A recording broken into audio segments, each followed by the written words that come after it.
সম্মানিত মুসল্লিয়ানে কেরাম, আমরা হজ কেন্দ্রিক ফাজাইল মাসাইল এবং বাইতুল্লাহ কেন্দ্রিক কিছু বিষয় নিয়ে গত জুমায় আলোচনা শুনেছি। হজের ফ্লাইট চলমান অবস্থায় আছে, হাজী সাহেবরা বাইতুল্লাহর দিকে যাচ্ছেন। আজকে আমরা আলোচনাটা শুনবো হলো, আমরা যারা হজে যাইতে পারি নাই, আল্লাহ আমাদের যাদেরকে এবছর কবুল করেন নাই, আমরা কিভাবে আমাদের যার যার অবস্থানে থেকে হজের সওয়াব পাইতে পারি, এই বিষয়গুলো সম্পর্কে কিছু আলোচনা হবে। আল্লাহ আমাদেরকে এর উপরে আমলের তৌফিক দান করেন। প্রত্যেক মুমিনের অন্তরেই মক্কা এবং কাবা শরীফের কালো গিলাপ, মদিনাতুল মুনাওয়ারায় রসুল আরবি সাল্লাল্লাহু আলাইহি ওয়াসাল্লামের রওজায়ে আতহারের উপরের সবুজ গম্বুজ, প্রত্যেকটি ঈমানদার মুসলমানের অন্তরে মানসপটের মধ্যে এর একটা চিত্র আছে। হজের কথা বললেই বাইতুল্লাহর কালো গিলাফের কথা মনে পড়ে, বাইতুল্লাহর কথা মনে হয়। মদিনাতুল মুনাওয়ারার কথা আসলেই রসুল আরবি সাল্লাল্লাহু আলাইহি ওয়াসাল্লামের সেই সবুজ গম্বুজের কথা আমাদের দিলের ভিতরে রেখাপাত করে। সেই সাথে সেলাইবিহীন দুই টুকরা কাপড়, ইহরামের কাপড় পরে যে সকল হাজী সাহেবরা লাব্বাইক আল্লাহুম্মা লাব্বাইক বলে বাইতুল্লাহর হজের জন্য বের হয়েছে, তাদের কথা আমাদের দিলের ভিতরে জাগ্রত হয়। আল্লাহ পাক রব্বুল আলামিন যাতে আমাদেরকেও বাইতুল্লাহর তাওয়াফের জন্য কবুল করেন, সেই সাথে রসুল আরবি সাল্লাল্লাহু আলাইহি ওয়াসাল্লামের দরবারে উপস্থিত হয়ে রসুলের জন্য নজরানা পেশ করার তৌফিক আল্লাহ আমাদেরকে দান করেন। আর এটা প্রত্যেক মুমিনের দিলের মণিকোঠার মধ্যে একটি সোনালী স্বপ্ন যে আল্লাহ আমাকে একবার বাইতুল্লাহর জন্য ডাকবেন। আল্লাহ তাআলার অনেক বান্দাবান্দি এমন আছেন যারা আজীবন হৃদয়ে এই স্বপ্নটা লালন করছে, সাধ্যমতো চেষ্টাও করছে, কিন্তু আল্লাহর ডাক আসে নাই। এর আগেই তার কবরের ডাক চলে আসছে। শুধুটা স্বপ্ন লালন করার কারণে এবং চেষ্টা করে যাওয়ার কারণে আল্লাহ পাক রব্বুল আলামিন তাকে এর যথাযথ প্রতিদান দান করবেন। এখন আমাদের মতো যারা গরিব অসহায়, আমরা যারা বাইতুল্লাহ যেতে পারি নাই, আমরা কিছু আমলের মাধ্যমে বাইতুল্লাহর সওয়াব পেতে পারি, নিয়ত যদি থাকে। কেন? কারণ আমলের মধ্যে নিয়তের অনেক বড় প্রভাব আছে। প্রত্যেকটা আমলের মধ্যেই নিয়তের ব্যাপক প্রভাব আছে। আপনি যখন কোনো একটা আমল করার জন্য নিয়ত করবেন, এই নিয়ত আপনাকে ওই কাজের ক্ষেত্রে আরো বেশি অগ্রণী ভূমিকা রাখার জন্য তৌফিক দিবে। কিন্তু যদি নিয়ত না থাকে, এমনি আমি বলতেছি কিন্তু আমার নিয়তের মধ্যে নাই, তাহলে ওই আমলটা আমার দ্বারা করা কঠিন হবে। এই জন্য প্রত্যেক আমলের ক্ষেত্রে নিয়তের ব্যাপক প্রভাব। কোন মুমিন যদি কোনো কাজে দৃঢ় ইচ্ছা নিয়ত করে, পরবর্তীতে যদি ওই আমল নাও করতে পারে, তারপরেও আল্লাহ তাআলা ওই নিয়তের কারণে তার আমল নামায় সওয়াব দান করেন। এই জন্য নিয়ত থাকা সবচেয়ে বড় জরুরি। আবু কাবসা আনমারি রাদিয়াল্লাহু তাআলা আনহু নামক আল্লাহর রাসূলের একজন সাহাবী ছিলেন। তিনি রাসূল করিম সাল্লাল্লাহু আলাইহি ওয়াসাল্লামের কাছ থেকে হাদিস বর্ণনা করেছেন। তিরমিজি শরীফের 2325 নম্বর বর্ণনা। এই হাদিসের মধ্যে আল্লাহ রাসূল সাল্লাল্লাহু আলাইহি ওয়াসাল্লাম দুনিয়াতে 4 ধরনের মানুষের কথা বলছেন। দুনিয়ার মধ্যে বসবাসরত মানুষ এই 4 ধরনের বাহিরে নাই। রাসূল বলেন, ইন্নামাদ দুনিয়া লিআরবাআতি নাফারিন। দুনিয়ার মধ্যে 4 ধরনের মানুষ আছে। তার মধ্যে প্রথম প্রকার কে? আল্লাহর রাসূল বলেন, আবদিন রাযাকাহুল্লাহু মালান ওয়া ইলমান ফাহুয়া ইয়াত্তাকি ফীহি রাব্বাহু ওয়া ইয়াসিলু ফীহি রাহিমাহু ওয়া ইয়া'লামু লিল্লাহি ফীহি হাক্কা ফাহাদা বিআফদালিল মানাজিল। আল্লাহর রাসূল বলেন, প্রথম প্রকার মানুষ হলো আল্লাহ তাআলা যাকে সম্পদ এবং ইলম দুইটাই দান করছেন। আল্লাহ তাকে দুনিয়াতে সম্পত্তিও দান করেছেন, সম্পদ মালও দান করেছেন, সেই সাথে আল্লাহ তাআলা তাকে ইলমও দান করছেন। সেই সম্পদের বিষয়ে তার আপন রবকে ভয় করে দুনিয়াতে চলে, আত্মীয়তার হক বজায় রাখে, যেখানে যেভাবে খরচ করলে রব খুশি হবে সেভাবে সে করে। আর ইলমের মাধ্যমে ওই রাস্তাটা আল্লাহ পাক রব্বুল আলামিন তার জন্য চলাকে সহজ করে দিচ্ছে। ইলম যেহেতু আছে, তার কাছে আলো আছে, এখন কোথায় কি খরচ করবে, কিভাবে চলবে, ইলম তাকে ওই রাস্তা দেখায়। রাসূল বলেন, দুনিয়ার মানুষগুলোর মধ্যে এই ব্যক্তি হলো, এই জাতীয় মানুষরা হলো সবচেয়ে উৎকৃষ্ট এবং উঁচা স্তরের মানুষ, যাকে আল্লাহ ইলমও দান করছেন, সাথে সম্পদও দান করছেন। 2 নম্বরে রাসূল বলেন, ওয়া আবদিন রাযাকাহুল্লাহু ইলমা ওয়া লাম ইয়ারযুকহু মালা। দুনিয়াতে দ্বিতীয় স্তরের মানুষ হলো তারা যাদেরকে আল্লাহ তাআলা ইলম দান করছেন কিন্তু সম্পদ দেন নাই। ফাহুয়া সাদিকুন নিয়তি ইয়াকুল, কিন্তু তার দিলের ভিতরে একেবারে সত্য সহি নিয়ত আছে।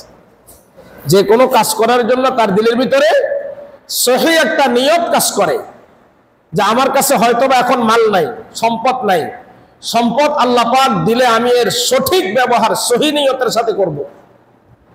এই ব্যক্তি হলো দ্বিতীয় স্তরের। রাসূল বলেন, লাউ আন্নালি মালান লা আমিলতু বিআমালি ফুলান।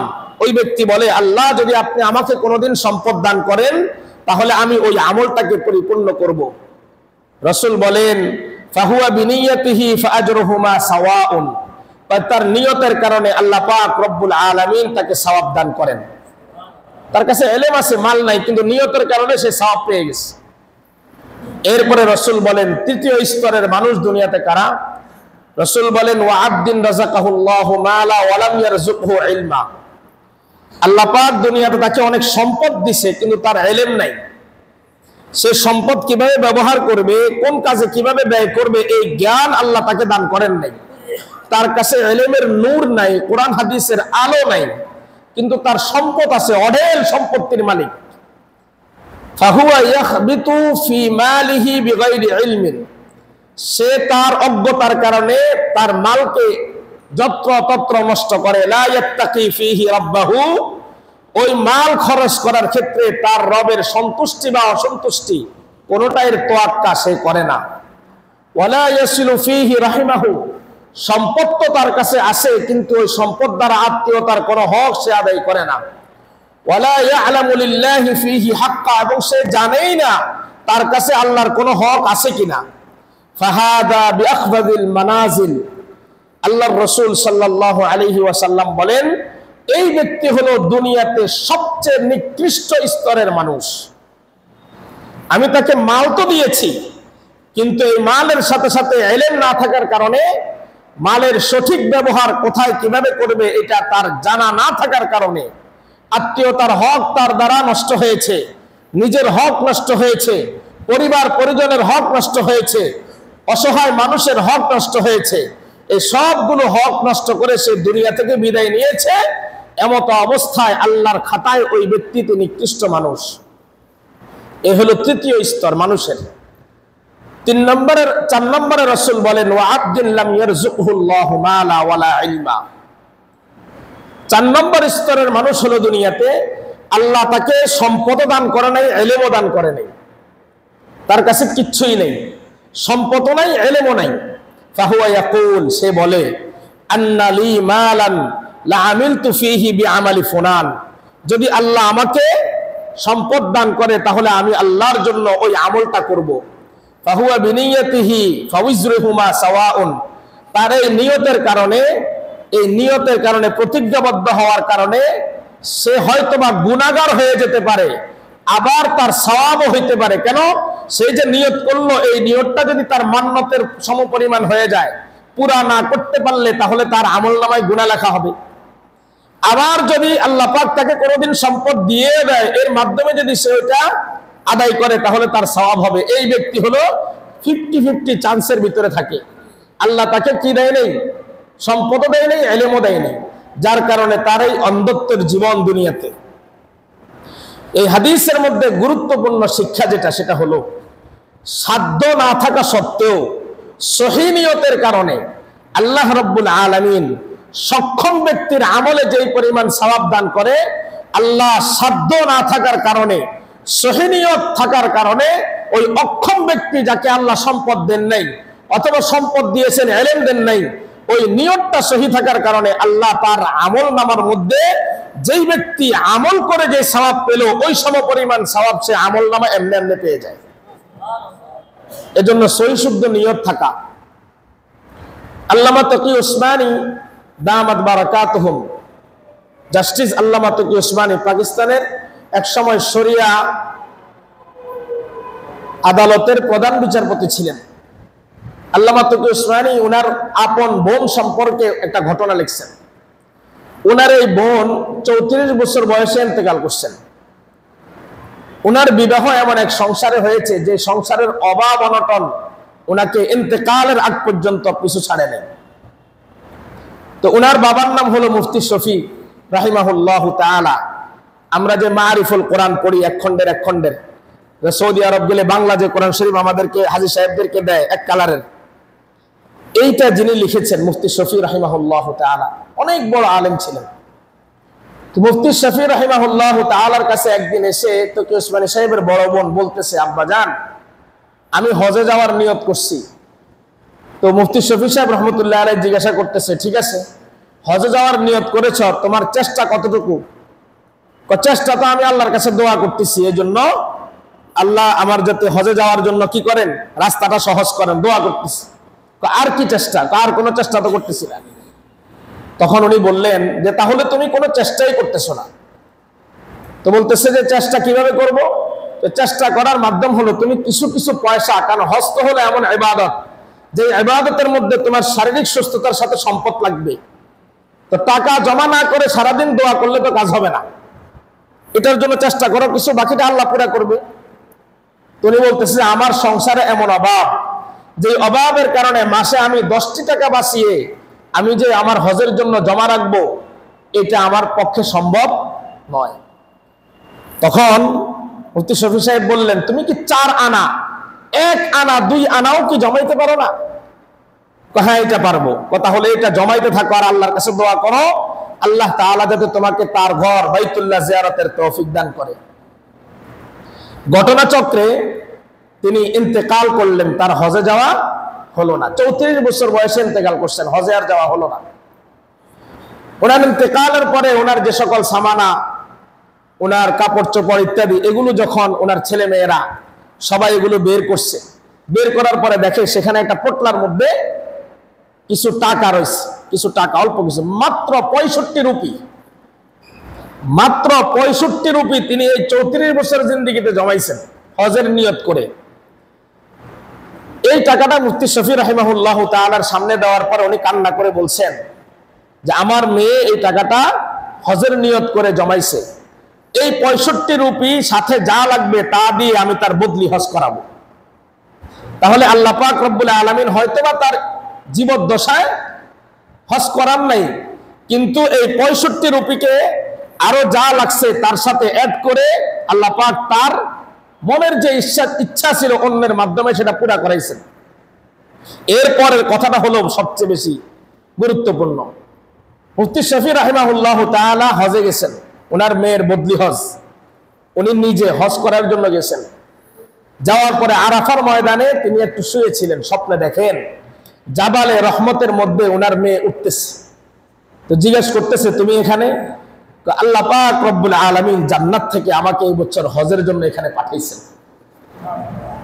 এই কথাটা মুফতি তকি উসমানী সাহেব রাহিমাহুল্লাহ দামাত বারাকাতুহুম কিতাবের মধ্যে লিখছেন।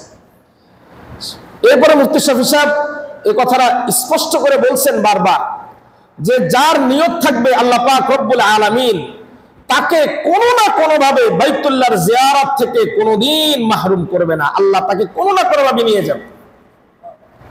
মদিনাতুল মুনাওয়ারার সাক্ষাৎ আল্লাহ তাকে কোনো না কোনো ভাবে দান করবেন। এজন্য আমাদের ইখলাসের সাথে নিয়ত থাকতে হবে। ইখলাসের সাথে নিয়ত থাকলে আল্লাহ পাক আমাদেরকে কবুল করবেন। এবার আসি আমরা কি আমল করলে আল্লাহ আমাদেরকে হজ এবং উমরার সওয়াব দান করবেন। 1 নম্বর আমল হলো 5 ওয়াক্ত নামাজের পরে তাসবিহ পড়া। হযরত আবু হুরায়রা রাদিয়াল্লাহু তাআলা আনহু বলেন, বুখারী শরীফের 843 নম্বর বর্ণনা, তিনি বলেন, জা আল ফুকারাউ ইলান নবী সাল্লাল্লাহু আলাইহি ওয়াসাল্লাম ফাকালু যাহাবা আহলুদ দুসুরি মিনাল আমওয়ালি বিদ-দারাজাতিল গালা ওয়ান নাঈমিল মুকিম ইউসাল্লুনা কামা নুসাল্লি ওয়া ইয়াসুমুনা কামা নাসুম ওয়া লাহুম ফাদলুম من أموال يحجون بها ويعتمرون ويجاهدون ويتصدقون আল্লাহর হাবিব মুহাম্মদ আরবি সাল্লাল্লাহু আলাইহি ওয়াসাল্লামের কাছে রাসূলের দরিদ্র কিছু সাহাবীরা এসে আল্লাহর রাসূলের কাছে আরজি পেশ করে বলতেছে, ইয়া রাসূলুল্লাহ, ধনাঢ্য সাহাবীরা উচ্চ মর্যাদা এবং নিয়ামতের উচ্চ শিখরে চলে যাইতেছে। আমরাও নামাজ পড়ি, তারাও নামাজ পড়ে, আমরাও রোজা রাখি, তারাও রোজা রাখে। আল্লাহ তাআলা তাদেরকে দুনিয়াতে সম্পদ দেওয়ার কারণে এই সম্পদ তারা খরচ করে হজ করতে যায়। ওই পরিমাণ সম্পদ আল্লাহ আমাদেরকে দেয় নাই যেই পরিমাণ সম্পদ খরচ করে আল্লাহর রাস্তায় হজ করতে যাব। ও নবী, আপনি আমাদেরকে এমন কোন আমলের কথা বলে দেন যেই আমলের মাধ্যমে আমরা মক্কায় বসে বসে আমরা অথবা মদিনায় বসে বসে হজের সওয়াব পাবো, দূরে কোথাও থাকলে সেখানে বসে বসে হজের সওয়াব পাবো। আপনারা নেওয়ালা উম্মত যারা কোনোদিন হজ করতে পারবে না, তাদেরকে আমলনামার মধ্যে আল্লাহ হজের সওয়াব দান করবে। আল্লাহর রাসূল বললেন, তুসাব্বিহুন ওয়া তাহমাদুন ওয়া তুকাব্বিরুন খালফা কুল্লি সালাতিন সালাসান ওয়া সালাসিন। প্রত্যেক নামাজ যখন হয়ে যায়, নামাজের পরে তুমি 33 বার সুবহানাল্লাহ, 33 বার আলহামদুলিল্লাহ, 33 বার আল্লাহু আকবার বলবা। এই বলার সাথে সাথে আল্লাহ রাব্বুল আলামিন আমলনামার মধ্যে কবুল হজের সওয়াব লিখে দিবেন। আমলনামায় কবুল হজের সওয়াব লিপিবদ্ধ হয়ে যাবে যদি এই তাসবিহগুলো কেউ পড়ে। মুসলিম শরীফের অন্য বর্ণনার মধ্যে আসছে, রাসূল এরপরে আরেকটু অ্যাড করছেন। আল্লাহর রাসূল সাল্লাল্লাহু আলাইহি ওয়াসাল্লাম বলেন, কেউ যদি 33 বার সুবহানাল্লাহ, 33 বার আলহামদুলিল্লাহ, 33 বার আল্লাহু আকবার বলে, এই 99 হওয়ার পরে 100তম বারে যদি সে বলে লা ইলাহা ইল্লাল্লাহু ওয়াহদাহু লা শারীকা লাহু লাহুল মুলকু ওয়া লাহুল হামদু ওয়া হুয়া আলা কুল্লি শাইইন কাদির, বলার সাথে সাথে আল্লাহ রাব্বুল আলামিন বান্দার আমলনামায় কবুল হজ এবং কবুল উমরার সওয়াব লিখে দিবেন। হজ এবং উমরার সওয়াব সে মসজিদে নামাজের কাতারে বসে বসে কামাই করে। আল্লাহ কি পরিমাণ মহিমা দেখাইছেন। 2 নম্বর আমল হলো ইশরাকের নামাজ, যে নামাজের ব্যাপারে আমাদের সবচেয়ে বেশি গাফলতি, ইশরাকের নামাজ। অথচ ফজরের নামাজ পড়ে 15-20 মিনিট বা আধা ঘন্টা মসজিদে অপেক্ষা করে ইশরাকের নামাজটা পড়ে যাওয়া যায়। এর দ্বারা কি ফজিলত! ফজরের নামাজের পরে সূর্য যখন উদিত হয়, সূর্য উদিত হওয়ার আগ পর্যন্ত মসজিদে বসে জিকির করবে। এরপরে মাত্র 2 রাকাত নামাজ যদি পড়ে কেউ, হযরতে আবু উমামা বাহিলি রাদিয়াল্লাহু তাআলা আনহু বলেন, মুআজামুল কবীর লিত-তাবরানির 7741 নম্বর বর্ণনা, মান সাল্লা সালাতাল গাদাতি ফি জামাআতিন, কোন ব্যক্তি যদি ফজরের নামাজ জামাতের সাথে পড়ে, সুম্মা জালাসা, এরপরে বসে, ইয়াযকুরুল্লাহ হাত্তা তাতলুআ শামস, সূর্য উদিত হওয়ার আগ পর্যন্ত বসে বসে জিকির করে, সুম্মা কামা, এরপরে দাঁড়ায়, ফারাকা রাকাতাইন, 2 রাকাত নামাজ পড়ে, ইনকালাবা বিআজরি হাজ্জাতিন ওয়া উমরাতিন, আল্লাহ 2 রাকাত নামাজের সওয়াব, একটা কবুল হজ, একটা কবুল উমরার সওয়াব পরিমাণ তার আমলনামায় দান করে। কবুল একটা হজ, কবুল একটা উমরার সওয়াব আল্লাহ 2 রাকাত নামাজের মাধ্যমে বান্দার আমলনামা দেয়। এই হাদিসটাই একটু শব্দের ভিন্নতা নিয়ে তিরমিজি শরীফের 586 নম্বর বর্ণনা এসেছে। হযরত আনাস ইবনে মালিক রাদিয়াল্লাহু তাআলা আনহু বলেন, قال رسول الله صلى الله عليه وسلم من صلى الغداة في جماعة কেউ যদি ফজরের নামাজ জামাতে পড়ে সুন্নাহ কাদায়ের পরে একটু বসে ইয়াযকুরুল্লাহ বসে বসে আল্লাহর জিকির করে হাত্তা তাতলু আশ-শামস সূর্য উদিত হয়ে যায় সুম্মা সাল্লা রাকাতাইন এরপরে 2 রাকাত নামাজ পড়ে কানাত লাহু কাআজরি হাজ্জাতিন ওয়া উমরাতিন আল্লাহ তার আমলনামায় কবুল হজ এবং উমরার সওয়াব দান করে। হযরতে আনাস বলেন আল্লাহর রাসূলকে জিজ্ঞাসা করা হয়েছে ওগো আল্লাহর রাসূল কবুল হজ এবং উমরার সওয়াব যে দিবে কোনো কম হবে কিনা, কোনো কম দিবে কিনা সওয়াব?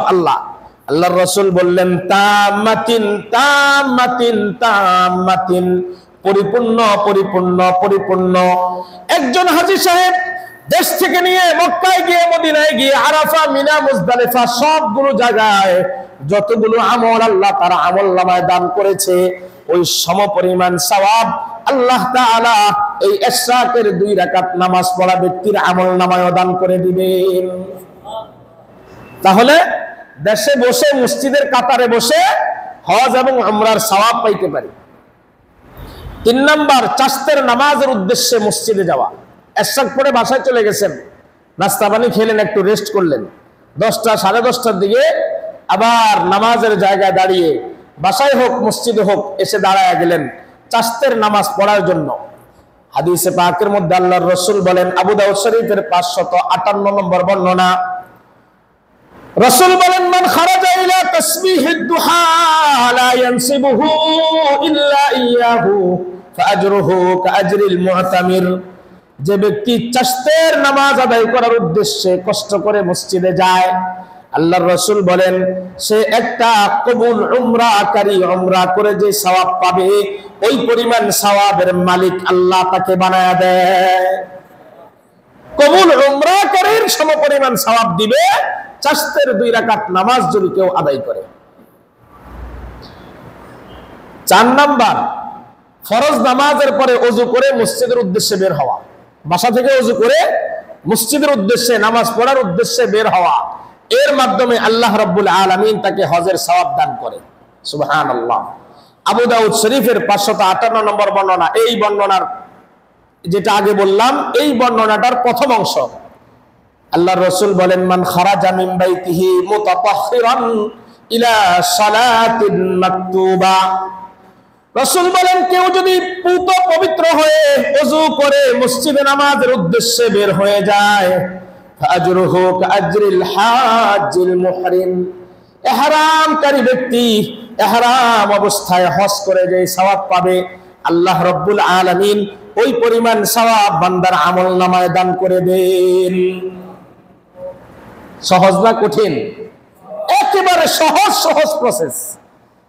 আমল কামানোর একেবারে সহজ প্রসেস, কোনো কঠিন কোনো দিক নেই। 5 নাম্বার দিন শেখা বা শেখানোর লক্ষ্যে মসজিদে যাওয়া। দিন শিখা অথবা শেখানোর জন্য মসজিদে যাওয়া। দ্বীনি ইলম শিক্ষা করা এটা ফজিলতপূর্ণ কাজ না? শিখানো ফজিলতপূর্ণ কাজ না? রাসূল বলেছেন খায়রুকুম মান তাআল্লামাল কুরআনা ওয়া আল্লামা। তোমাদের মধ্যে দুনিয়াতে সর্বশ্রেষ্ঠ মানুষ হলো তারা যারা দ্বীন শিখে এবং অন্যকে শিখায়, এরা হলো সর্বশ্রেষ্ঠ মানুষ।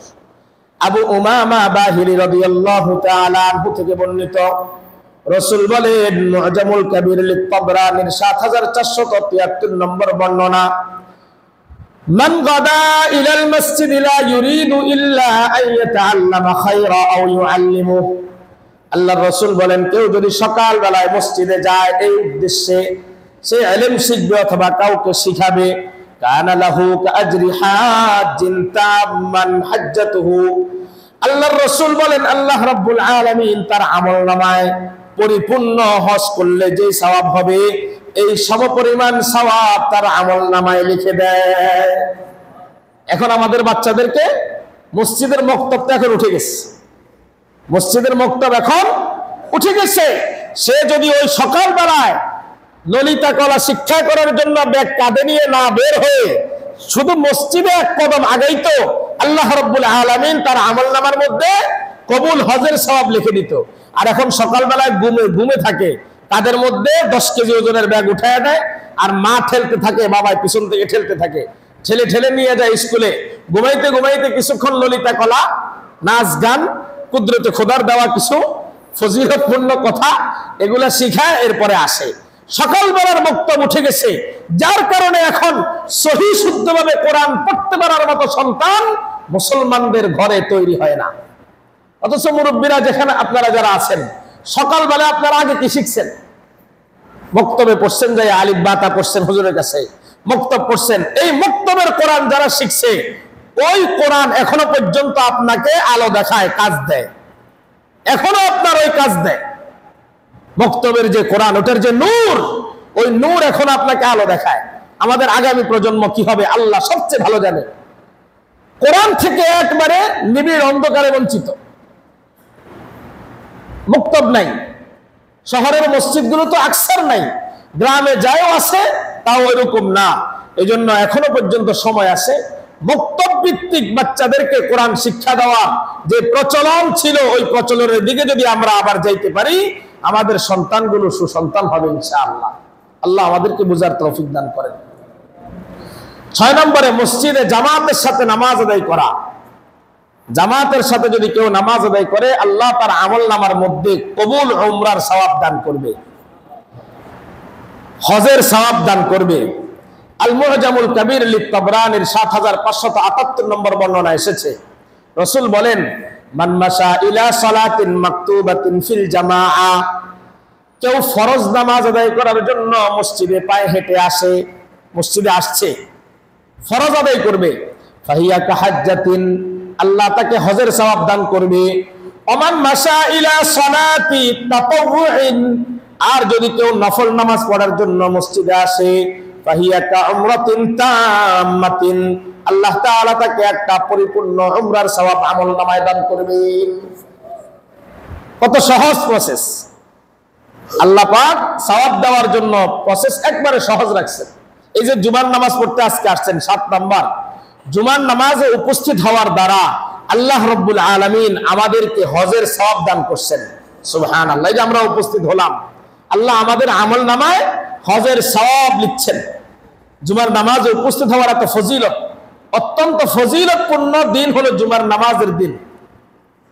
হযরত সাঈদ ইবনুল মুসাইয়িব রাহিমাহুল্লাহু তাআলা, উনি মিরকাতুল মাফাতিহের 3 নম্বর খণ্ডের মধ্যে 1011 নম্বর পৃষ্ঠার মধ্যে লিখেছেন, আল জুমআতু ওয়া আহাব্বু ইলাল্লাহি তাআলা মিন হজ্জিত তাতাওউই, জুমা আল্লাহ তাআলার কাছে নফল হজ থেকে উত্তম। জুমা আল্লাহ তাআলার কাছে নফল হজ থেকে উত্তম। জুমার নামাজে অংশগ্রহণ করা, আল্লাহ পাক আপনাকে জিন্দেগিতে একবার হজ ফরজ করছে, ওটা আদায় করছেন। নফল হজ থেকে জুমার নামাজে অংশগ্রহণ করা, সঠিক সময় আসা, এটা বেশি উত্তম। 8 নাম্বার এশা এবং ফজরের নামাজ জামাতের সাথে আদায় করা, এর মাধ্যমে আল্লাহ পাক হজের সওয়াব দান করে, উমরার সওয়াব দান করে। হযরত উকবা ইবনে আব্দুল গাফির রাহিমাহুল্লাহু তাআলা, তিনি ওনার থেকে বর্ণনা এসেছে লাইলাতুল মাআরিফের 250 নম্বর পৃষ্ঠায়, সালাতুল ইশাই ফি জামাআতিন তা'দিলু হাজ্জা ওয়া সালাতুল গাদ ফি জামাআতিন তা'দিলু উমরা, কেউ যদি এশার নামাজ জামাতের সাথে পড়ে বাসায় যায়, আল্লাহ রাব্বুল আলামিন তার আমলনামার মধ্যে হজের সওয়াব দিবেন। আর যদি সে আবার ফজরের নামাজটা জামাতের সাথে মসজিদে পড়ে, আল্লাহ তার আমলনামার মধ্যে উমরার সওয়াব দিয়ে দিবেন। অর্থাৎ ফজর এবং এশা এই 2 ওয়াক্ত নামাজ জামাতের সাথে পড়ার কারণে একটা হজ এবং একটা উমরার সওয়াব আল্লাহ পাক আমলনামায় দান করে দিলেন। 9 নাম্বার তাকওয়া এবং আল্লাহর সন্তুষ্টির সাথে মা বাবার খেদমত করা। মা বাবার খেদমত করা তাকওয়া এবং আল্লাহর সন্তুষ্টির সাথে। তাকওয়া মানে আল্লাহর ভয় নিয়ে করতে হবে। 2 নম্বর আল্লাহর সন্তুষ্টির জন্য করতে হবে। দুনিয়াতে এমন সন্তান পাওয়া যাবে যে সন্তান শুধুমাত্র বাবা মার খেদমত করে সম্পদের আশায়, যে আমি একটু বেশি খেদমত করি, বাবা আমার নামে বাড়িটা লিখে দিবে, অথবা দোকানটা আমার নামে দিবে, অথবা 2-4-5 লাখ আমাকে বেশি দিবে। এই উদ্দেশ্যে কিছু সন্তানরা মা বাবার খেদমত করে। আছে না এমন সন্তান? অনেক আছে। এই উদ্দেশ্য, এই জন্যই রাসূল বলেছেন তাকওয়া এবং আল্লাহর সন্তুষ্টির সাথে যারা মা বাবার খেদমত করবে, তাকওয়া এবং আল্লাহর সন্তুষ্টি নিয়ে যারা মা বাবার খেদমত করবে, আল্লাহ তাদেরকে এই সওয়াব দান করবে। মুস্তাদে আবি আলার মধ্যে লম্বা এক হাদিস এসেছে, 2760 নম্বর বর্ণনা।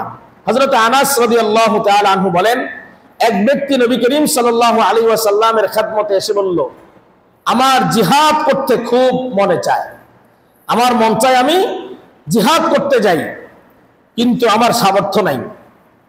নবীজি বললেন, তোমার সামর্থ্য নাই জিহাদ করতে যাওয়া কেন? তা আমার মা বাবা দুইজনেই জীবিত অবস্থায়, আমার মা জীবিত অবস্থায় আছে, সে অসুস্থ।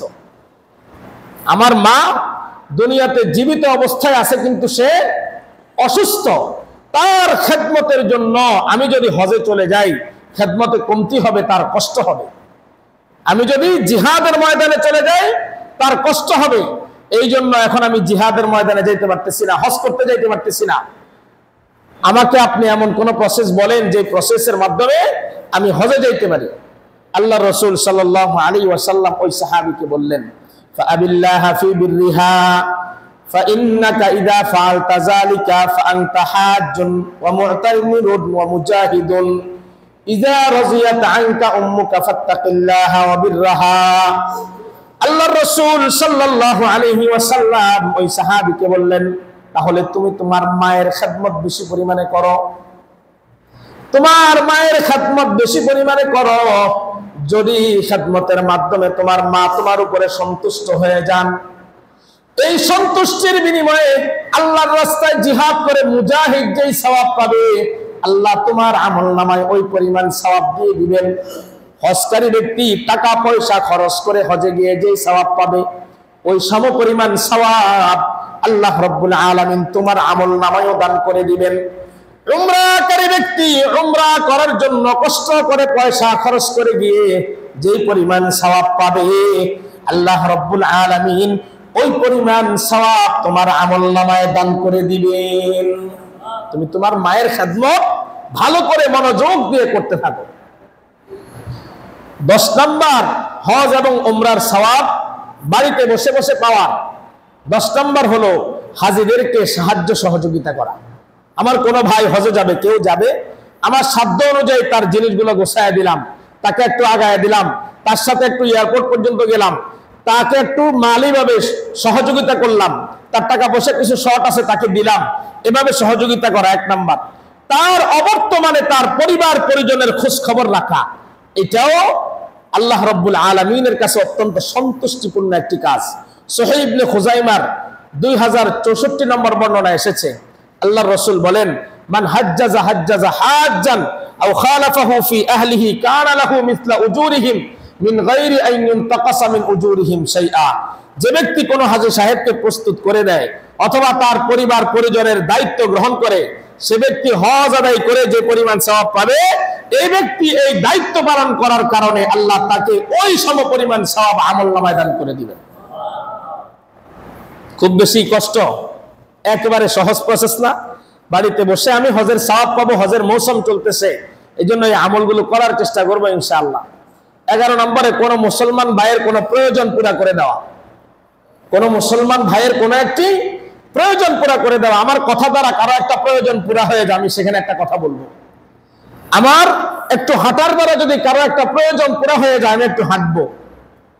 আমার 2 টাকা খরচ করার দ্বারা যদি কোনো মুসলমান ভাইয়ের একটা প্রয়োজন পুরা হয়ে যায়, আমি ওই দিকে অগ্রসর হব। এর মাধ্যমে আল্লাহ তাআলা আমাকে হজের সওয়াব দান করবেন। হাসান আল বসরি রাহিমাহুল্লাহু তাআলা বলেন, লাইলাতুল মাআরিফের 250 নম্বর পৃষ্ঠায় এসেছে, মাশয়ুকা ফি হাজ্জাতি আখিকাল মুসলিম খায়রুল লাকা মিন হাজ্জাতি বাদা হাজ্জা। হাসান বসরি বলেন, কোন মুসলমান ভাইয়ের সহযোগিতা এগিয়ে আসা একের পর এক হজ করা থেকে উত্তম। আল্লাহ আপনাকে তৌফিক দিয়েছে, আপনি প্রত্যেক বছর হজ করতে পারেন, তবে ফরজ হজ আদায় করার পরে প্রত্যেক বছর হজে না গিয়ে যদি অন্য কোনো মুসলমান ভাইয়ের কোনো প্রয়োজন পুরা করার তাকাওয়া সামনে আসে, ওই তাকাওয়াটা যদি আপনি পুরা করেন, হাসান বসরি বলেন, এর চেয়ে ফজিলতপূর্ণ কাজ আর কোনটি হতে পারে না। এজন্য আপনি তাকে সহযোগিতা করার এই কাজটা যদি কেউ করতে পারে, কোনো মুসলমান ভাইয়ের কোনো একটা হাজাত প্রয়োজন পুরা করে দিতে পারে, আল্লাহ তাকে হজের সওয়াব বাড়িতে বসেই দান করবেন। আল্লাহ আমাদেরকে আমলের তৌফিক দান করেন। 12 নম্বর হলো অন্যকে হজ করানো, এর মাধ্যমে আল্লাহ তাআলা হজের সওয়াব দান করেন। কোন ব্যক্তি যদি অন্য কোন মুসলমান ভাইকে হজ করায়, ওই ব্যক্তি হজ করে যে সওয়াব পাবে, আপনি তার অর্থ বহন করার কারণে ওই পরিমাণ সওয়াব আপনি পেয়ে যাবেন। এমনকি কেউ যদি তার মা বাবার পক্ষ থেকেও যদি হজ আদায় করে, মা বাবা মারা গেছে, তারা হজ করে যেতে পারে নাই, মা বাবার পক্ষ থেকেও যদি কেউ হজ আদায় করে, আল্লাহ রাব্বুল আলামিন ওই পরিমাণ নেকি তাকে দান করবেন। 13 নম্বর, মসজিদে কুবায় নামাজ আদায় করা। মদিনায় মসজিদে কুবায় নামাজ আদায় করা, যদি কেউ মসজিদে কুবায় গিয়ে 2 রাকাত নামাজ আদায় করে, আল্লাহ রাব্বুল আলামিন তাকে উমরার সওয়াব দান করে। সুবহানাল্লাহ। আল মুস্তাদরাক লিল হাকিমের 4279 নম্বর বর্ণনা এসেছে, মান খারাজা হাত্তা ইয়াতি হাদাল মসজিদ ইয়ানি মসজিদ কুবা ফায়ুসাল্লি ফীহি কানা কাআদলি উমরা। রাসূল বলেন, যে ব্যক্তি ঘর থেকে বের হয়ে এই মসজিদ অর্থাৎ মসজিদে কুবায় আসবে এবং সে এখানে এসে নামাজ আদায় করবে, আল্লাহ রাব্বুল আলামিন তার আমলনামায় কবুল উমরার সওয়াব সমপরিমাণ সওয়াব দিয়ে দিবেন। সহিহ মুসলিম শরীফের 1399 নম্বর রওয়ায়াতের মধ্যে এসেছে, আল্লাহর রাসূল সাল্লাল্লাহু আলাইহি ওয়াসাল্লাম প্রতি শনিবারে পায়ে হেঁটে বা সাওয়ারের উপরে হয়ে মসজিদে কুবায় যেতেন।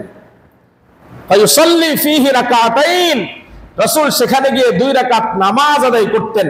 আর রাসূল বলতেন, কেউ যদি 2 রাকাত নামাজ কেউ মসজিদে কুবাতে আদায় করে, আল্লাহ রাব্বুল আলামিন তার আমলনামায় কবুল উমরার সওয়াব দান করবে। 14 নম্বর, রমজান মাসে উমরা পালন করা। যাদের আল্লাহ তৌফিক দিয়েছেন, সুযোগ থাকলে রমজান মাসে যদি কেউ উমরা পালন করে, রাসূল বলেন, উমরাতুন ফি রমাদান তা'দিলু হাজ্জা। রমজান মাসে যদি কেউ উমরা পালন করে, আল্লাহ তাআলা এক কবুল হজের সমপরিমাণ সওয়াব এক উমরার মাধ্যমে তার আমলনামায় দান করে দেন। 15 নম্বর, ইখলাসের সাথে বিশুদ্ধভাবে হজের নিয়ত করা, যেটা শুরুতে বললাম। ইখলাসের সাথে বিশুদ্ধভাবে যদি কেউ হজের নিয়ত করে, আল্লাহ তাআলা তাকে হজের সওয়াব দান করে দেয়। বুখারী শরীফের 6491 নম্বর বর্ণনা এসেছে, আল্লাহর রাসূল বলেন, মান হাম্মা বিহাসানাতিন ফালাম ইয়ামালহা। কেউ কোন একটা কাজের দৃঢ় ইচ্ছা করছে, কিন্তু সে কাজটা সে করে যেতে পারে নাই, কাতাবাল্লাহু লাহু ইনদাহু হাসানাতুন কামিলা। আল্লাহ রাব্বুল আলামিন ওই ব্যক্তিকে ওই কাজের করলে যে পরিপূর্ণ সওয়াব পাইতো, ওই নিয়তের কারণে তাকে পরিপূর্ণ সওয়াব আল্লাহ তাআলা দান করবেন। এজন্য মুহতারাম হাজিরিন, এই যে আমলগুলোর কথা বলা হলো, এই আমলগুলো কি খুব বেশি কঠিন? খুব বেশি কঠিন যে আমলগুলো করলে আমার অনেক অর্থ ব্যয় হয়ে যাবে, এই আমলগুলোর দ্বারা আমার অনেক সময় ব্যয় হয়ে যাবে।